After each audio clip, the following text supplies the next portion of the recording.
धाकड़ खबर बेखौफजुमा बेबाक अंदाज।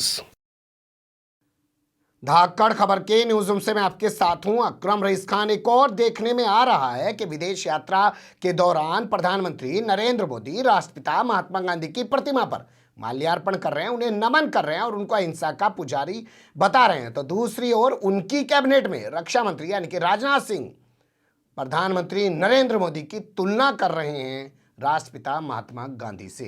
कह रहे हैं कि राष्ट्रपिता महात्मा गांधी से किसी भी तरह कम नहीं है नरेंद्र मोदी।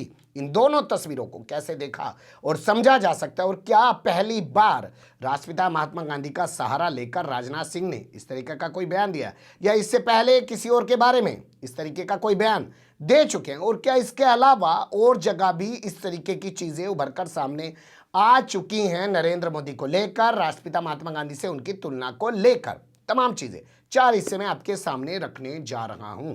कोई इधर उधर की बात नहीं करते हैं, चलते हैं खबर की तरफ।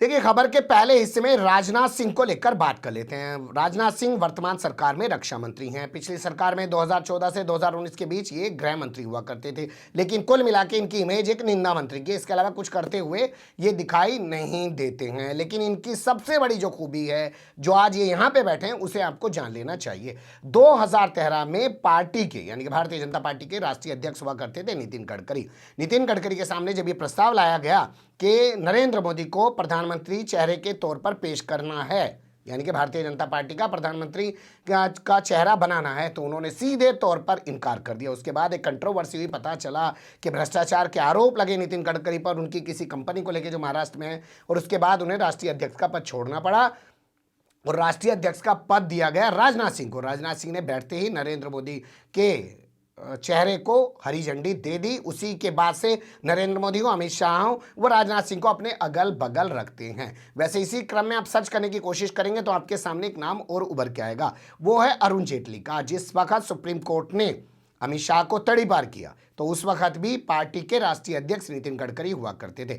बताया जाता है कि अमित शाह भागे भागे नितिन गडकरी के पास दिल्ली में आए, लेकिन नितिन गडकरी ने कोई भाव नहीं दिया, उनको ट्रका दिया। इसके बाद वो पहुंच गए अरुण जेटली के पास। अरुण जेटली ने उनको अपने यहाँ रखा लंबे समय तक, और उसी के इनाम स्वरूप आपने देखा होगा, जब तक जिंदा रहे नितिन गडकरी, सबसे ज्यादा मंत्रालय उन्हीं के पास रहते थे इस सरकार में।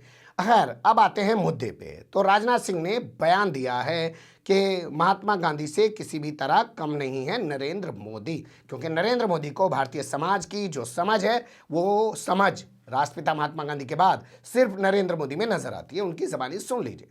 मित्रों, मेरा यह मानना है कि हाल के भारत के राजनीतिक इतिहास में भारत के समाज और इसके मनोविज्ञान को जितनी समझ मोदी जी में है, वो अतुलनीय है। इस बात की तरफ आपका ध्यान आकर्षित करना चाहूंगा। भारत के राजनीतिक इतिहास में भारत के समाज और उसके मनोविज्ञान की जितनी समझ मोदी जी में है, वह अतुलनीय है। यह कहना अतिशयोक्तिपूर्ण नहीं होगा कि महात्मा गांधी के बाद मोदी जी एक ऐसे नेता हैं जिन्होंने भारतीय समाज और उसके मनोविज्ञान पर गहरी पकड़ रखी है, जो ठोस और व्यापक अनुभवों के ऊपर आधारित है। और इसकी मुख्य वजह यह है, क्यों, कारण क्या है, अन्य लोग क्यों नहीं कर पाए।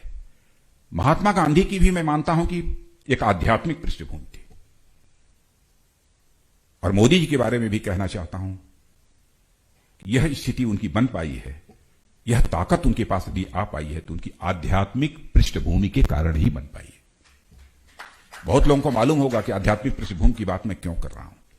लोगों की सेवा करने का एक तड़पन जिस तरीके की उनकी दिल में रहती है, गरीबों की विशेष रूप से, और एकाएक बोल जाना कि हमारी सरकार ये गरीबों के प्रति समर्पित है, यह यदि सोच है तो आध्यात्मिक पृष्ठभूमि के कारण ही है।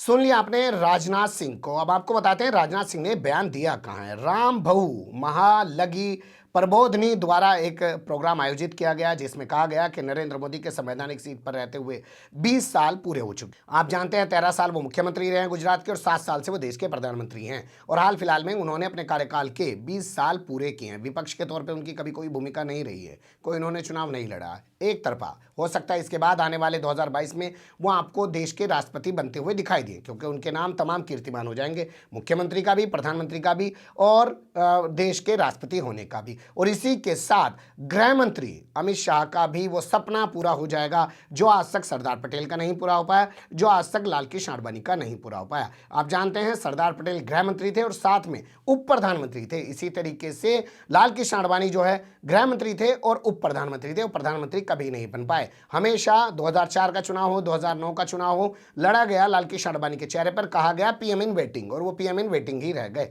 लेकिन लगता है Amit Shah PM in waiting नहीं रहना चाहते हैं और वो बहुत जल्द प्रधानमंत्री बनना चाहते हैं। तो हो सकता है 2022 में आपको ये भी पूरा होता हुआ दिख जाए। लेकिन कुल मिला के उनके व्यक्तित्व को राजनाथ सिंह ने जिस तरीके से पेश किया है, और वो भी एक संस्था के प्रोग्राम में जिसमें 20 साल का कार्यकाल पूरा होने के मौके पर समापन समारोह में उन्होंने संबोधन दिया है, कई सारे सवालों को जन्म देता है और ये कहता है क्या इससे पहले भी कुछ ऐसा किया जा चुका है। तो देख लीजिए।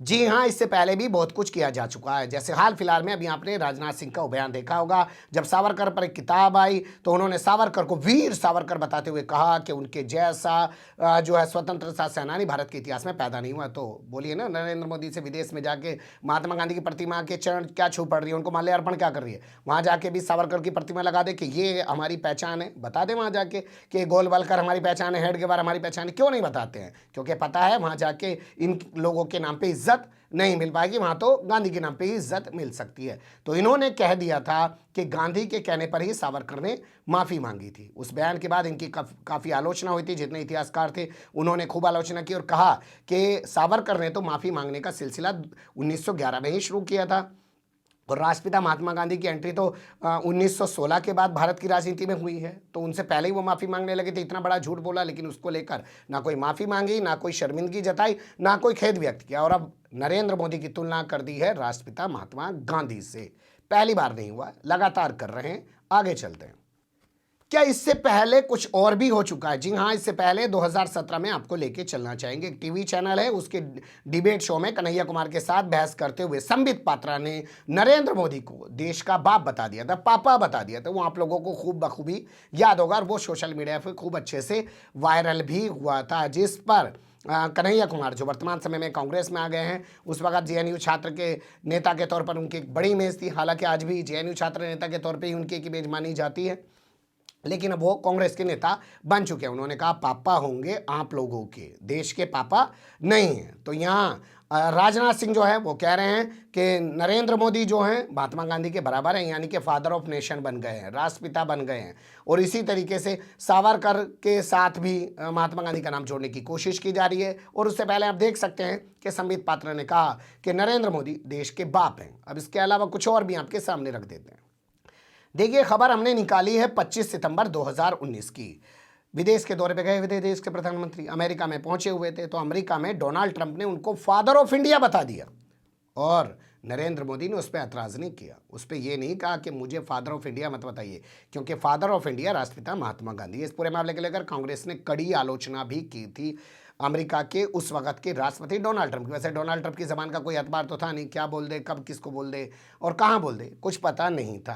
तो उन्होंने 25 सितंबर 2017 को नरेंद्र मोदी के बगल में बैठ के कहा था कि मुझे पता है कि भारत में बहुत सारी दिक्कतें थी, बहुत सारी दुश्वारियां थी, लेकिन नरेंद्र मोदी ने सबको खत्म करके एक साथ लाके खड़ा कर दिया है। ऐसे में एक पिता की तरह उन्होंने काम किया है, तो उनको फादर ऑफ इंडिया कहना कुछ गलत ना होगा। नरेंद्र मोदी ने इसको सुन लिया, इस पर कोई रिएक्शन नहीं दिया। वो भी शायद चाहते हैं कि धीरे धीरे, चाहे राजनाथ हो, चाहे ट्रंप हो, चाहे संबित पात्रा टाइप के लोग हो, चाहे भोंपू मीडिया उसके दलाल चाटुकार दंगाई पत्रकार हो, एक दिन उनको महात्मा गांधी से बड़ा नेता धीरे धीरे करके साबित कर दे।